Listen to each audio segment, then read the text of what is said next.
बिस्मिल्लाहिर्रहमानिर्रहीम। तहज्जुद के मुतल्लिक़ हुज़ूर सल्लल्लाहु अलैहि वसल्लम की अहादीस। हुज़ूर सल्लल्लाहु अलैहि वसल्लम ने फरमाया, फ़र्ज़ नमाज के बाद सबसे ज़्यादा फजीलत वाली नमाज रात की नमाज तहज्जुद है।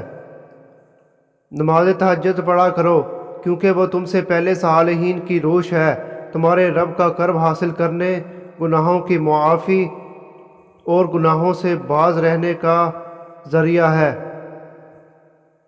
जो आदमी बिस्तर पर लेटते वक्त नीयत रखता हो कि रात को तहज्जुद की नमाज के लिए उठेगा, लेकिन इसे गहरी नींद आ गई और वो सुबह तक सोया रहा, तो इसके लिए इस नमाज का सवाब लिखा जाएगा जिसकी इसने नियत की, और इसकी नींद इसके रब अज़्ज़वजल की तरफ से इस पर नवाजिश होगी।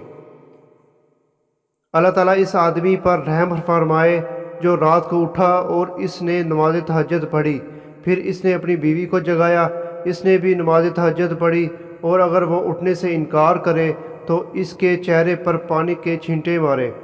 इसी तरह अल्लाह ताला रहम फरमाए इस औरत पर जो रात को उठी और नमाज पढ़ी, फिर अपने खामद को जगाया और इसने भी नमाज पढ़ी, और अगर इसने इनकार किया तो इसके चेहरे पर पानी के छींटे मारे। तुम फलां शख्स की तरह ना हो जाना जो रात को तहज्जुद पढ़ता था और फिर इसने छोड़ दिया।